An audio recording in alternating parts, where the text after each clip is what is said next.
Hi, folks. This is Don Meissner with the North Country Fishing Report. You know, one of the things that I think is an enemy of all of us if we're fishermen is, are we open-minded enough to try new things? And an awful lot of us aren't. I remember through all the years of my past, I would find a lure, a bait that I liked, and I just stick to it all the time. And I mean, there was a lot at stake when you're doing a TV show. You want to be successful. You want to make it good. And to make it good, one of the key ingredients is catching fish. But I'll tell you the lures that I have been that way about. First of all was bucktail jigs. And I've told you this a lot, but I believe so much in what the bucktail looked like to the fish, what I could make it do. I felt that this was my baby. I could create any motion I wanted with that lure, unlike other lures that had built-in motion. And I caught an awful lot of fish. Then one day I discovered a bait. Actually, the guy that invented this bait came to me in one of the sports shows and said, "Would you use this?" And I started, he knew that I had a TV show, and I told him, like I've told anybody before, I will use it on the show if it works and can help make the show better. We're not talking about getting paid or sponsors, because on public television, you can't endorse any sponsors. That isn't the way it goes. So anyway, I started using this lure, and I was blown away. It was called the flying lure.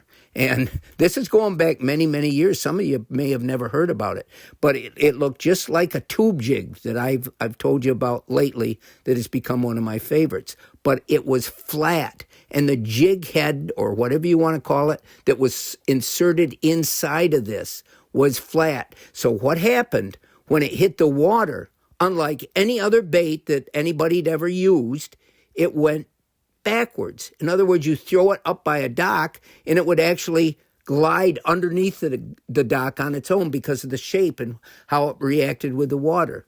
Well, for me, it became the go-to bait. I started catching so many of all species, incredible fish. And that became my favorite for quite a while. Then, along later, another group came to me from Canada, and they had invented this lure that took a hard plastic head and combined it, had a needle going back through to any kind of soft plastic tail you wanted to put on it, and it made that, once you threw it out, and in Canada, a lot of people trolled, and so once you threw that out and it started going through the water, it looked just like a real minnow swimming. And you could make it, depending on the plastic tail you put on it, look like different types of fish or minnows.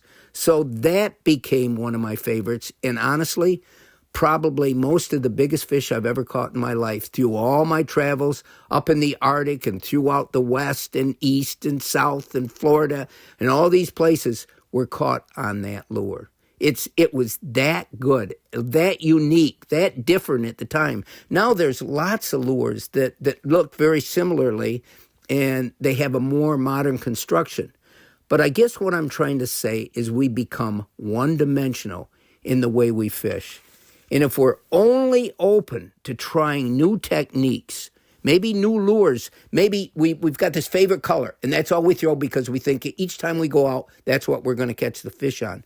But if we are open to trying other colors, or even different lines and leaders, all these components, all are part of the total package that puts our fishing tools together. And I want to give you one example. My great friend Rust, who I fish a lot with, he and I are a lot different in a lot of ways, but we both love to fish, and we get along great together. One thing Rust always hated is trolling. Oh, he would never do that in a million years. It wasn't active enough. It was no way.